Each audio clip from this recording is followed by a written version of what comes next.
En quelques heures, une ville entière a disparu. Des milliers de personnes vivaient normalement. Puis, le ciel est devenu noir. La terre s'est mise à trembler et une montagne a explosé. Quand tout fut terminé, Pompée n'existait plus. Des familles entières avaient été disparues. Des rues entières avaient été effacées. Et pendant près de 1700 ans, la ville allait rester prisonnière sous plusieurs mètres de cendres, comme une photographie figée du dernier jour de milliers d'êtres humains. Voici l'histoire de Pompéi. Avant la catastrophe, Pompéi était une ville prospère de l'Empire romain, située près de la baie de Naples. Elle profitait du commerce, de l'agriculture, du tourisme romain et d'un climat exceptionnel. Pour beaucoup de ses habitants, Pompéi était un endroit idéal pour vivre. Les rues étaient animées, les marchés remplis, les villas luxueuses appartenaient à certains des citoyens les plus riches de la région.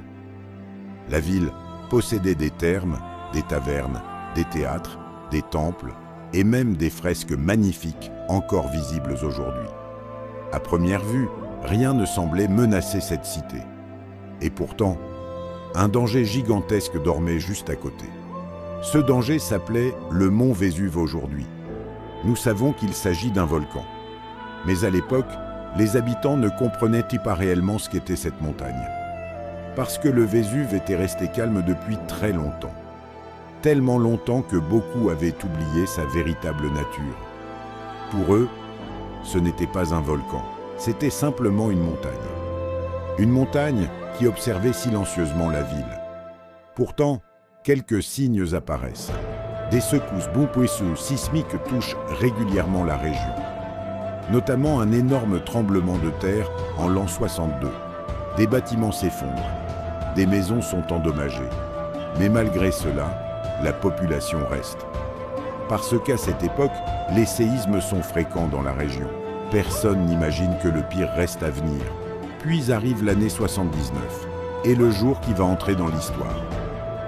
Le matin du 24 août, selon la tradition historique classique, même si certains chercheurs débattent aujourd'hui d'une date possiblement plus tardive, la vie continue normalement.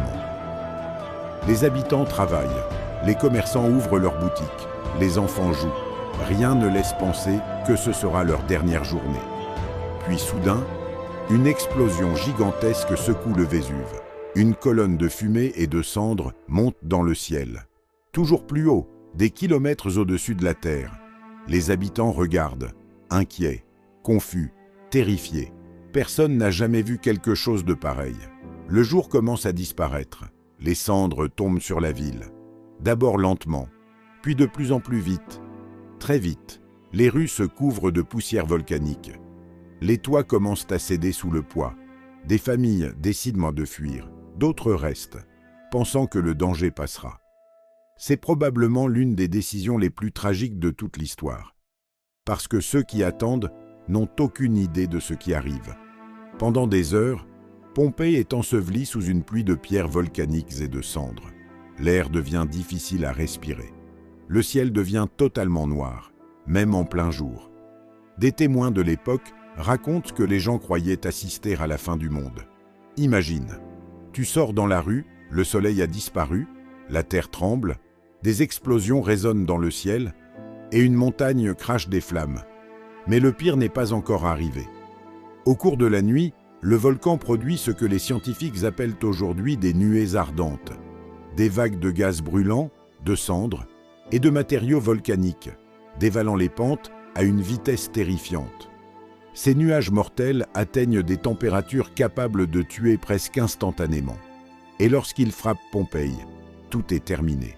En quelques instants, ceux qui n'ont pas réussi à fuir disparaissent. Des familles entières, des artisans, des commerçants, des soldats, des enfants. La ville est condamnée. Lorsque l'éruption s'achève, Pompéi est ensevelie sous plusieurs mètres de dépôts volcaniques. Les rues ont disparu. Les bâtiments sont enterrés. Et progressivement, le monde oublie. Les années passent, puis les siècles. L'Empire romain tombe. Les générations se succèdent, et quelque part sous la terre, Pompée dort toujours. Pendant près de 1700 ans, la ville reste cachée, comme un immense tombeau, comme une capsule temporelle. Puis au XVIIIe siècle, Des fouilles commencent, et les archéologues réalisent quelque chose d'incroyable. La ville est encore là. Les maisons, les rues, les peintures, les objets du quotidien. Tout semble figé dans le temps, comme si les habitants étaient repartis la veille. Mais la découverte la plus bouleversante arrive plus tard. En creusant, les archéologues trouvent des vides dans les couches de cendres, des espaces laissés par les corps décomposés. Ils décident alors d'y injecter du plâtre. Et soudain, les derniers instants des victimes apparaissent. Des personnes protégeant leurs enfants. Des hommes tentant de fuir, des familles regroupées. Des visages figés dans la peur. Pour la première fois dans l'histoire, on pouvait presque voir les derniers instants d'une catastrophe antique. C'est précisément ce qui rend Pompéi si unique. Parce qu'elle ne montre pas seulement des bâtiments, des ruines ou des monuments, elle montre des vies humaines interrompues brutalement. Aujourd'hui encore, Pompéi reste l'un des sites archéologiques les plus fascinants du monde. Des millions de visiteurs parcourent ces rues chaque année, et partout, on retrouve les traces de personnes qui pensaient simplement vivre une journée ordinaire.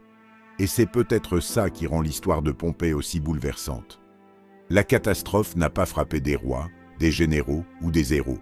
Elle a frappé des gens ordinaires, des personnes qui avaient des projets, des rêves, une famille, une vie.